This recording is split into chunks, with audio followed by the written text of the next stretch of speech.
ओम नमः शिवाय। हर हर महादेव। मित्रों, कैसे हैं आप सब? चैनल पे नए हैं तो विनम्रता से निवेदन करूंगा कि चैनल को सब्सक्राइब कर लें ताकि हमारे द्वारा बनाई हुई कोई भी वीडियो सबसे पहले आपको प्राप्त हो। चैनल पे और भी बहुत सारी ज्ञानवर्धक वीडियोस हैं और सब्सक्राइब करके चैनल को आप उन वीडियोस को भी देख सकते हैं। लाइक करें, शेयर करें, सब्सक्राइब करें ताकि जो अन्य भी हमारे बंधुजन हैं जिन्होंने चैनल को सब्सक्राइब नहीं भी किया हुआ है वो भी वीडियो में दिखाए जाने वाले ज्ञान के लाभ को प्राप्त करें और हमारा जो वैदिक जो सनातन प्रचार है उसका आप भी एक हिस्सा बने, एक श्रेय आपको भी प्राप्त हो। मित्रों, आज बात करेंगे कि सबसे पहले प्रदोष व्रत जो हमारा ये त्रयोदशी का जो शिव जी का व्रत आता है वो किसने किया, प्रदोष व्रत क्या है, इसके पहले भी वीडियो चैनल पे उपलब्ध है, आप उसको देख सकते हैं। त्रयोदशी भी जब तिथि आती है तो शुक्ल पक्ष की त्रयोदशी को और कृष्ण पक्ष की चतुर्दशी को दोनों को ही प्रदोष व्रत किया जाता है। अब कई बार क्या होता है कि आज एकादशी है तो कई पंडित जी कहते हैं भाई अगले दिन त्रयोदशी का प्रदोष व्रत है, तो ये कैसे संभव है क्योंकि बीच में द्वादशी तिथि भी आएगी। तो कई बार जब द्वादशी तिथि जल्दी समाप्त हो रही हो और उसी दिन सायंकाल प्रदोष का समय, मित्रों मैंने पहले भी बताया था कि बड़े बड़े विद्वानों का एक साझा मत है कि 45 या 48 मिनट सूर्य अस्त से पहले और 45-48 मिनट सूर्य अस्त के बाद तक जो है प्रदोष काल माना जाता है। तो जब द्वादशी तिथि जल्दी खत्म हो रही है और शाम को ही त्रयोदशी तिथि लग जाए फिर प्रदोष व्रत उसी दिन किया जाता है। इसलिए तभी कई बार जो है पंचांग को बार बार देख लेने की ज़रूरत होती है या विद्वानों से पहले ही परामर्श कर लेना चाहिए कि महाराज किस दिन यह व्रत पड़ने वाला है। आजकल तो इंटरनेट का ज़माना है, सब कुछ आपके पास पहले से उपलब्ध है, आप कभी भी चेक कर सकते हैं। तो आज कृष्ण पक्ष श्रावण मास की त्रयोदशी तिथि जो है वो शाम को जल्दी लगने की वजह से कल एकादशी थी, तो आज ही प्रदोष व्रत किया जाएगा क्योंकि इसमें चंद्रमा को देखा जाता है कि प्रदोष के समय और चंद्रमा का उदय काल कितने बजे है वो देखा जाता है। तो सबसे पहले प्रदोष व्रत किसने किया?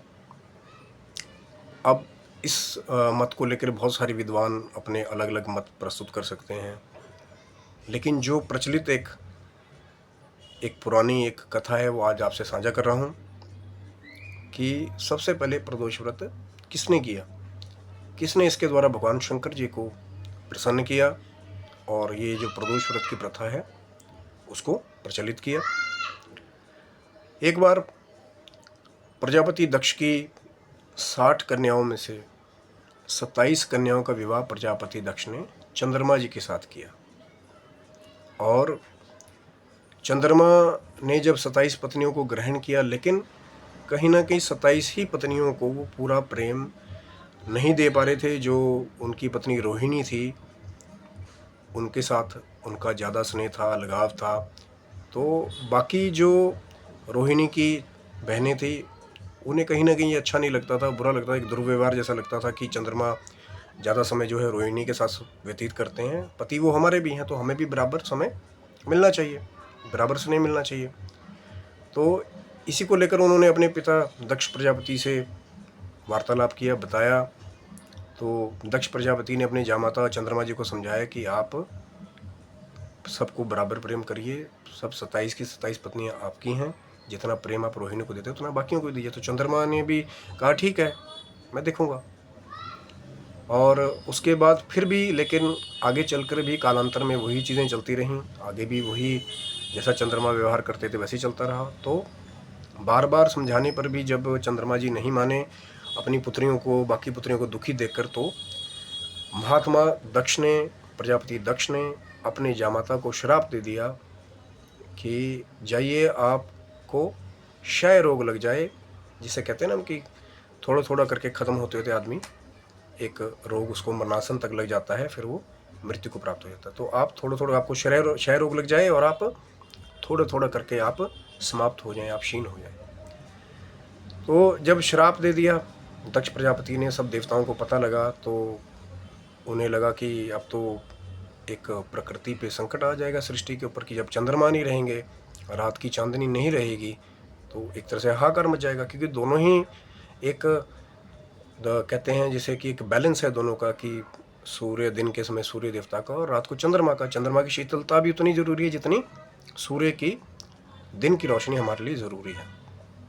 तो जब सब देवताओं को पता लगा कि अब तो सारा संतुलन बिगड़ जाएगा, अब क्या करेंगे, तो ब्रह्मा जी के पास गए। तो ब्रह्मा जी ने वही उपाय बताया कि आप शंकर भगवान जी की शरण में जाइए, अब वही हैं जो आपकी रक्षा कर सकते हैं, आपको बचा सकते हैं, नहीं अन्यथा कोई भी इस शराब से आपका बचाव नहीं कर सकता। तो कहते हैं कि चंद्रमा जी उस क्षेत्र में गए जहाँ कुछ ग्रंथ आज भी बताते हैं, जहाँ सोमनाथ ज्योतिर्लिंग आज भी सौराष्ट्र में, गुजरात में है।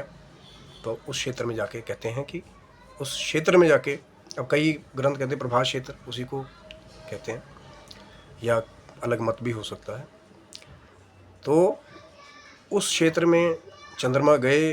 अब कई ग्रंथ कहते हैं कि उन्होंने सहस्त्रों महामृत्युंजय मंत्र के द्वारा, अब कई कहते हैं कि करोड़ों या करोड़ कुछ सिद्धिवान मंत्र के द्वारा, महामृत्युंजय मंत्र के द्वारा भगवान शिव जी की आराधना की, भगवान शिव से क्षमा याचना की और भगवान शिव की शरण मांगी कि अब आप ही बाबा भोलेनाथ मेरा उद्धार कर सकते हैं, मेरा जीवन अब आप ही बचा सकते हैं।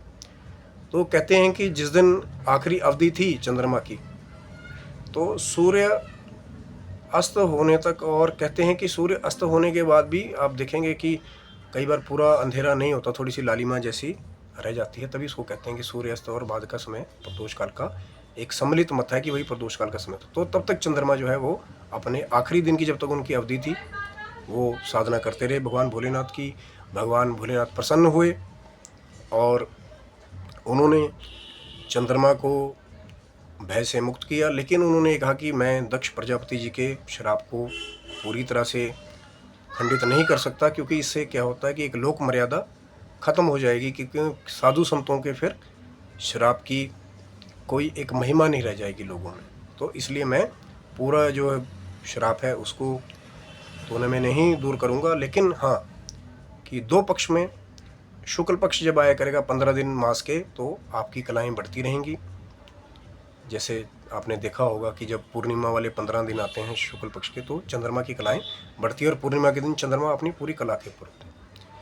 लेकिन आगे आने वाले जब कृष्ण पक्ष के दिन आते हैं, तो जब अमावस वाले 15 दिन आते हैं, तो चंद्रमा धीरे धीरे करके छोटे होते रहते हैं, उनकी कलाएं कम होती रहती हैं। तो भगवान शिव जी ने ही कहा कि 15 दिन आपकी कलाएं बढ़ेंगी और 15 दिन आपकी कलाएं कम होंगी।